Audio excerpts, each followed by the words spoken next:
Hello बच्चों, welcome back to the channel. कैसे हैं सब लोग? आई होप सब बहुत ही ज्यादा बढ़िया हो। तो बेटा आज की इस वीडियो में हम बात करने वाले हैं मोस्ट इंपॉर्टेंट टॉपिक्स जो sale of goods act 1930 and Indian partnership act 1932 से रिलेटेड है। बेटा इससे पहले हमने एक वीडियो और सेपरेट बनाई है जिसमें मैंने सिर्फ और सिर्फ इंडियन कॉन्ट्रैक्ट एक्ट के टॉपिक्स के डील करा है, लेकिन इस वीडियो में हम सेपरेटली इंडिविजुअली सिर्फ सोगा और पार्टनरशिप एक्ट से रिलेटेड बात करने वाले हैं। तो बेटा यहां पे कुछ उन टॉपिक्स की मैं बात करने वाला हूं जो इस अटेम्प्ट में, जो दिसंबर 22 अटेम्प्ट है आपका, इस अटेम्प्ट में मेरे अकॉर्डिंगली सबसे इंपॉर्टेंट टॉपिक्स है। ठीक है, तो देखो यहां पे ना अगर आप देखेंगे सेल ऑफ गुड्स एक्ट में टोटल मिला के 8 टॉपिक्स यहां पे लिखे हैं और इंडियन पार्टनरशिप एक्ट में टोटल मिला के 10 टॉपिक्स यहां पे लिखे हैं। अब ये जो टॉपिक्स है ये ऑलमोस्ट पूरे चैप्टर में सबसे इंपॉर्टेंट टॉपिक्स है। ये तो आपको ऐसा है कि अगर आप ये चैप्टर कर रहे हैं तो इन टॉपिक्स को तो आपको पर्टिकुलर करना ही है। इन्हें छोड़ने की कोई भी आपको मतलब छोड़ना तो सोच ही नहीं सकते आप। और इन पर्टिकुलर टॉपिक्स में से भी कौन से वो टॉपिक है जो मेरे अकॉर्डिंगली मोस्ट इंपॉर्टेंट है इस एग्जाम के लिए बेटा, वो भी मैं आपके साथ शेयर करने वाला हूं इस वीडियो में। तो आराम से आप इस वीडियो को देखिए, सारे इंपॉर्टेंट टॉपिक्स को नोट कीजिए और इन टॉपिक्स में से भी कौन से वो 2 या 3 मोस्ट इंपॉर्टेंट टॉपिक है उनको मैं मार्क करता चलूंगा अकॉर्डिंग टू मी। ठीक है बेटा, तो यहां पे मैं हो सकता है सही भी हूं, गलत भी हूं, बट आप जो है मेरे पास्ट एक्सपीरियंस के अकॉर्डिंगली मैं बता रहा हूं और आपको पढ़ना सब कुछ है, बट इन टॉपिक्स को सबसे पहले प्रायोरिटी लेके करना है। ठीक है, तो यहां पे अगर मैं बात करूं आपसे सबसे पहले सेल ऑफ गुड्स एक्ट की, बहुत सिंपल सा एक्ट है। एक्ट की जो वेटेज है बेटा वो है अप्रोक्सीमेटली 16 मार्क्स। ठीक है, 12 to 16 मार्क्स इसकी वेटेज रहती है। अगर मैं इसकी बात करूं 16 मार्क्स में क्या क्या टॉपिक है, तो बेटा सबसे पहले यूनिट नंबर 1 की बात करूं तो यहां तक ये फर्स्ट और 2 ये यूनिट नंबर 1 में है। यूनिट नंबर 1 में सबसे एक जो इंपॉर्टेंट चीज है that is goods and types of goods. ठीक है, तो वहां पे आपको पता होगा गुड्स क्या होता है, उसकी डेफिनेशन और गुड्स के कितने टाइप्स थे। तो आपको डिवाइड कराए थे, आपको स्पेसिफिक गुड्स बताए थे, आपको अनसर्टेन, असर्टेन, है ना, सबका डिवीजन करवाया था। पहले एग्जिस्टिंग गुड्स होते हैं, फ्यूचर गुड्स होते हैं, कंटीजेंट, फिर एग्जिस्टिंग में भी ये होते हैं। तो वो सारे टाइप्स जो है उनको अच्छे से आपको पढ़ना है यूनिट नंबर 1 में। और सेकंड टॉपिक जो यूनिट नंबर 1 से क्वेश्चन बनता है और लास्ट टाइम मैंने बोला भी था, last to last time question बना भी था, वो है सेल का डिफरेंस इन अदर टर्म्स के साथ। मतलब sale versus agreement to sell आ सकता है, सेल वर्सेस हायर परचेज आ सकता है और सेल वर्सेस बेलमेंट आ सकता है। ठीक है बेटा, अगर आपके पास ये सब अवेलेबल है बहुत अच्छी बात है, नहीं अवेलेबल तो पूरे सेल ऑफ गुड्स एक्ट की प्लेलिस्ट आपको आराम से मेरे यूट्यूब चैनल पे दिख जाएगी। सेल ऑफ गुड्स एक्ट करके प्लेलिस्ट बनी है, उसमें मैंने पूरा का पूरा A to Z सारे कॉन्सेप्ट बहुत डेप्थ में आराम से विद हैंड रिटन नोट्स आपको अवेलेबल करवाए हैं। आप वहां देख सकते हैं बड़े आराम से, कोई दिक्कत वाली बात नहीं है। और अगर आपने कहीं और से पढ़ा है आप वो भी पढ़ सकते हैं। इंपॉर्टेंट टॉपिक्स, पहला goods and types of goods, second sale versus agreement to sale, sale versus hire purchase and sale versus bailment. अब यहां पे अगली यूनिट की अगर मैं बात करता हूं बेटा, तो हमारे पास सेकंड यूनिट आती है और सेकंड यूनिट जो है that is very very very important. और इसमें से 2 कॉन्सेप्ट है बेटा, एक है implied condition and implied warranties. अब इसको जो है आप मोस्ट इंपॉर्टेंट मार्क कर लीजिए इस दिसंबर 22 के एग्जाम के लिए। बेटा मेरे को मेरी जो दिल की आवाज है ना वो चीख चीख के बोल रहे हैं, sir sir sir sir implied warranty implied condition आएगा sir, sir implied condition implied warranty आएगा सर। देखो बेटा मेरे दिल की आवाज गलत भी हो सकती है लेकिन सही भी हो सकती है। तो ये जो implied condition and implied warranty वाला टॉपिक है इसको ढंग से पढ़िएगा, क्वेश्चन डायरेक्ट आने के बहुत ज्यादा चांसेस है बेटा, और आएगा तो 6 to 8 मार्क्स से कम नहीं आएगा।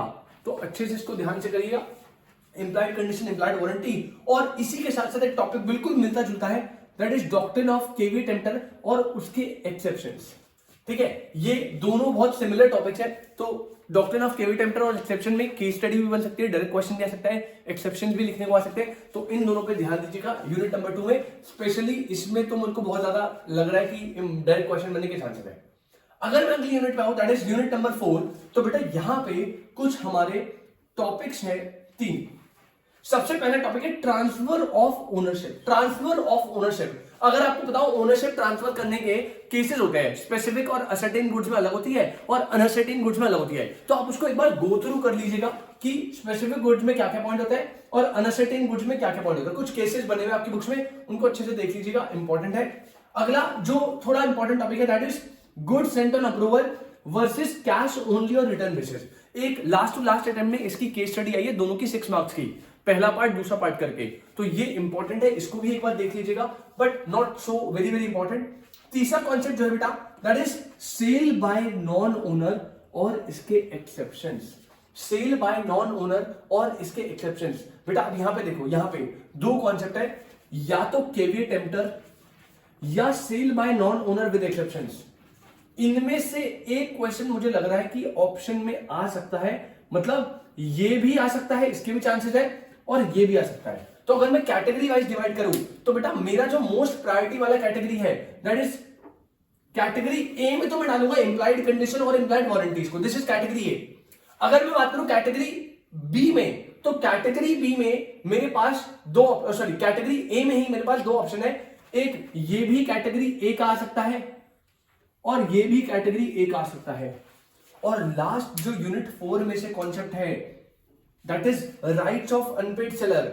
बेटा इसको कर लीजिए मोस्ट इंपॉर्टेंट, और वो भी अगेंस्ट द गुड्स वाले, मोस्ट इंपॉर्टेंट। आपने लास्ट यूनिट पढ़ी होगी अनपेड सेलर कौन होता है, अनपेड सेलर के केस होते हैं, राइट ऑफ रिजर्वेशन और भी बहुत सारी चीजें हैं, उसमें से बेटा most important rights of unpaired seller का डायरेक्ट क्वेश्चन बनने के चांसेस है। दो राइट्स है, अगेंस्ट द गुड्स अलग है, अगेंस्ट द बायर, तो दोनों पढ़ के जाना। अगेंस्ट द गुड्स को थोड़ा सा इंपॉर्टेंट मार्क कर लीजिएगा, और यहां पे इसको भी मैं ए कैटेगरी में फॉल करवाऊंगा, ठीक है।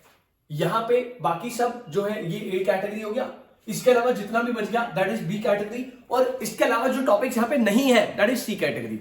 ऑल्दो आ कुछ भी सकता है, बट मेरे आइडिया से मैंने यहां पे आपको दे दिया एक implied condition and implied warranty, it is very important. Doctrine of caveat emptor with exception very important.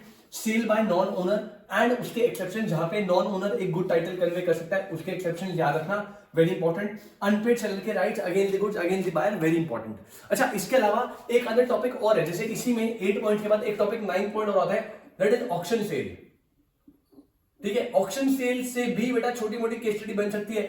इसके अलावा एक और टॉपिक आता है राइट ऑफ रिजर्वेशन, राइट या reservation of right of disposal, ऐसे बोलो, रिजर्वेशन ऑफ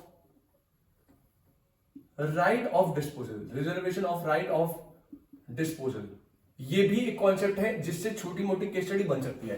तो इन पे भी आप देखना, बट ये कैटेगरी 1 2 3 4, इसके बाद रिमेनिंग जितने भी टॉपिक बच गए वो सारे बी कैटेगरी, और बुक में जितने रिमेनिंग है दैट इज सी कैटेगरी, ठीक है, अकॉर्डिंग टू मी। अब अगर मैं बात करूं बेटा इंडियन पार्टनरशिप एक्ट की, अगर मैं आपसे बात करूं इंडियन पार्टनरशिप एक्ट की, तो इंडियन पार्टनरशिप एक्ट में आपकी टोटल मिला के 3 यूनिट्स है, जिसमें से इंपॉर्टेंट क्वेश्चन क्या है सर। देखो सबसे पहला कॉन्सेप्ट है बेटा true test of partnership. True test of partnership, इसको मार्क कर लीजिए, मोस्ट इंपॉर्टेंट। इसमें से क्वेश्चन केस स्टडी बन सकता है, और ट्रू टेस्ट में से भी मेन कॉन्सेप्ट है म्यूचुअल एजेंसी का, और इसमें ना आपकी बुक में केस दे रखे हैं 5 cases where no partnership relation exist even after profit sharing. मतलब प्रॉफिट शेयरिंग हो रहा है बट पार्टनरशिप रिलेशनशिप एग्जिस्ट नहीं कर रहा, उसके 5-6 केसेस दे रखे आपकी बुक में। तो वहां पे क्योंकि म्यूचुअल एजेंसी एग्जिस्ट नहीं करती, तो उसको बड़े अच्छे से पढ़ लेना, true test of partnership mutual agency के साथ और 5 केसेस के साथ। इसके अलावा एक छोटा सा टॉपिक है नॉट सो इंपॉर्टेंट, जो है types of partnership, types of partner, उसको एक बार रीड गो थ्रू कर लेना, उसमें से 2-3 नंबर की क्वेश्चन कभी कभार फेंक देता है इंस्टीट्यूट जब उसका मन करता है, तो ये भी एक कॉन्सेप्ट है। इसके अलावा जो मुझे थोड़ा सा इंपॉर्टेंट टॉपिक लग रहा है इस बार के एग्जाम के लिए that is personal profit earned bye partners. अगर आपको याद हो राइट्स एंड ड्यूटीज में एक चीज होती है कि आपको पर्सनल प्रॉफिट नहीं अर्न करना, लेकिन अगर पर्सनल प्रॉफिट अर्न कर लिया तो उस केस में क्या करना है, personal profit earn by partners. इसी के साथ साथ सेक्शन 36 में एक बेटा है कि आप कंपीटिंग बिजनेस नहीं खोल सकते, और वहां पे भी इस सेक्शन से दोनों से केस स्टडी बनने के चांसेस है। तो पहला हो गया ट्रू टेस्ट ऑफ पार्टनरशिप, दूसरा हो गया टाइप्स ऑफ पार्टनरशिप, फिर थर्ड हो गया आपका personal profit earn by partners. इसके बाद आपका सेक्शन 17 आ गया राइट्स एंड ड्यूटीज का, इसमें से केस स्टडी आ सकती है, इसे भी इंपॉर्टेंट मार्क कर लीजिएगा। नेक्स्ट, माइनर की position in a partnership firm और उसकी लायबिलिटीज। माइनर की पोजीशन क्या रहती है पार्टनरशिप फर्म में। आपको पता होगा बेटा माइनर कभी भी पार्टनर नहीं बन सकता, बट वो बेनिफिशियरी बन सकता है, सिर्फ बेनिफिट्स के लिए पार्टनरशिप में एंटर हो सकता है। और उस केस में हमने देखा था उसे नोटिस देना पड़ता है, उसकी लाइबिलिटीज क्या रहती है, नोटिस दे दिया तो लाइबिलिटी अलग होती है, नहीं दिया तो लाइबिलिटी अलग होती है, सारा केस हमने देखा था। तो माइनर का जो स्टेटस है पार्टनरशिप फर्म में उसकी लाइबिलिटी के साथ, ये भी एक इंपॉर्टेंट क्वेश्चन है। इसके अलावा इंप्लाइड अथॉरिटीज एंड एक्सेप्शन, चीख चीख के बोला था लास्ट अटेम्प्ट वाले बच्चों को कि इंप्लाइड अथॉरिटी से क्वेश्चन आएगा, और इंप्लाइड अथॉरिटी से क्वेश्चन आया था लास्ट एग्जाम में डायरेक्टली। ठीक है, तो इस एग्जाम में थोड़ी सी प्रोबेबिलिटी डायरेक्ट क्वेश्चन की कम बनती है, बट ऐसा नहीं है नहीं आ सकता, वो केस स्टडी फॉर्मेटिंग में घुमा के दे देंगे, डायरेक्ट क्वेश्चन तो नहीं बनेगा इंप्लाइड अथॉरिटी से। ठीक है, तो ये हो गया, इसमें से डायरेक्ट नहीं बनेगा, केस स्टडी आ सकता है बिल्कुल। अगला है बेटा एक्सपल्जन ऑफ पार्टनर, रिकंस्ट्रक्शन में बहुत सारे पार्ट होते हैं, उसमें से एक एक्सपल्जन। फिर यहां से हमारा नया सीक्वेंस स्टार्ट होता है। ये जो दो कॉन्सेप्ट है, दिस इज फ्रॉम रजिस्ट्रेशन। अब रजिस्ट्रेशन में क्या है, पहला टॉपिक नॉन रजिस्ट्रेशन के डिसएडवांटेजेस। नॉन रजिस्ट्रेशन से अगर आपने पार्टनरशिप फर्म को रजिस्टर नहीं करवाया तो उसके क्या डिसएडवांटेजेस, क्या कॉन्सिक्वेंसेज होंगे। आपको पता, आप थर्ड पार्टी पे केस फाइल नहीं कर सकते, आप आपस में केस फाइल नहीं कर सकते, थर्ड पार्टी आप पे केस फाइल करेगी, आप सेट ऑफ नहीं ले सकते अगर अमाउंट एक्सीडिंग 100 रुपीज है। ये सारी चीजें याद है ना आपको, तो बेटा ये सारे कॉन्सिक्वेंसेज ऑफ नॉन रजिस्ट्रेशन का टॉपिक है, उसको देख लीजिएगा। इसके साथ साथ इस टॉपिक को मैंने लास्ट अटेम्प्ट में भी बोला था, इंपॉर्टेंट है, कर लेना, और क्वेश्चन आया था कौन सा sir, registration not affect, sorry rights not affected by non registration. Concept कहता है कि भैया देखो नॉन रजिस्ट्रेशन से जो है आपको कुछ डिसएडवांटेजेस मिलेंगे, माना ये एक पॉइंट में बोला था, लेकिन कुछ ऐसे राइट्स है जो हर एक पार्टनर को मिलेंगे ही मिलेंगे, चाहे पार्टनरशिप फर्म रजिस्टर्ड है या अनरजिस्टर्ड, फर्क नहीं पड़ेगा। तो वो राइट्स कौन से हैं, इसको भी आप बहुत अच्छे से देखिएगा। तो रजिस्ट्रेशन को भी मैं इंपॉर्टेंट मार्क करके चलूंगा। पहला, true test of partnership, personal profit, competing business, rights and duties, minor status. ठीक है, उसके अलावा consequences of non registration and rights not affected by non registration, और लास्ट यहां पे आता है बेटा मोड्स ऑफ डिसोल्यूशन। इसको मैं डाल रहा हूं मोस्ट इंपॉर्टेंट की कैटेगरी में, मोस्ट इंपॉर्टेंट की कैटेगरी में डाला इसको। ठीक है, अगर आपको याद हो बेटा डिसोल्यूशन के दो मोड्स होते हैं, एक होता है वॉलंटरी वे में, एक होता है वॉलंटरी वे में। इसकी बुक में आपके पास 4 मोड्स है, वॉलंटरी हो सकता है, और यहां पे एक होता है by order of the court, by order of the court, जब कोर्ट ऑर्डर देगा। इसके भी 6-7 पॉइंट है, 6 to 7 पॉइंट है अप्रोक्सीमेटली। तो कोई भी मोड आ सकता है, वॉलंटरी भी आ सकता है, ऑर्डर ऑफ द कोर्ट भी आ सकता है, बड़े ध्यान से देखिएगा। मोड्स ऑफ डिसोल्यूशन भी इंपॉर्टेंट है। तो यहाँ पे सेल ऑफ गुड्स एक्ट के सारे इंपॉर्टेंट टॉपिक्स मैंने डन कर लिए, यहाँ पे पार्टनरशिप एक्ट के मैंने सारे इंपॉर्टेंट डन कर लिए। बेटा जब आप इन दोनों एक्ट्स को करेंगे, इन टॉपिक्स को मोस्ट प्रायोरिटी पे रखना। 10 से 15 दिन अप्रोक्सीमेटली आपके एग्जाम के लिए बचे हैं, और इन 15 दिन में अगर मैं अज्यूम करो अगर आपने प्रिपरेशन ढंग से नहीं करी तो आपके लिए ऐसा पॉसिबल नहीं है पूरे एक्ट को डेप्थ में पढ़ते चले जाओ। आपको फिर स्मार्ट वर्क करना पड़ेगा, और आपको उन टॉपिक्स को पकड़ना पड़ेगा जिनसे प्रीवियस अटेम्प्ट में क्वेश्चन बना है या इस अटेम्प्ट में क्वेश्चन बनने के चांसेस है। तो आप सबसे पहले अगर सेल ऑफ गुड्स पढ़ रहे हैं तो पहले इन टॉपिक को पढ़िए, उसके बाद आप बाकी चीजें करिए। पार्टनरशिप में पहले आप इन टॉपिक्स को करिए, उसके बाद आप बाकी चीजें करिए। अगर आप 16, 32 नंबर के दोनों एक्ट है, अगर आप इन टॉपिक्स को भी पढ़ लेते हैं तो बेटा बहुत ज्यादा चांसेस है कि क्वेश्चन इन्हीं टॉपिक्स में से बनकर आएगा। ठीक है, तो आई होप आपको एकदम क्लियर हुआ हो। इंपॉर्टेंट क्वेश्चन को अच्छे से नोट कर लीजिएगा, अच्छे से तैयारी कीजिएगा। कोई भी डाउट है बेटा मैं आपके लिए हमेशा अवेलेबल हूं, कमेंट सेक्शन में बताइए और क्या आपको चाहिए, मैं हर एक चीज ले आऊंगा जिसकी आपको रिक्वायरमेंट है, कोई दिक्कत वाली बात नहीं है। ठीक है, तो ऑल द बेस्ट, अच्छे से तैयारी कीजिए। आई होप आपको क्लियर हुआ। मिलते हैं आपसे नेक्स्ट वीडियो में, चलिए।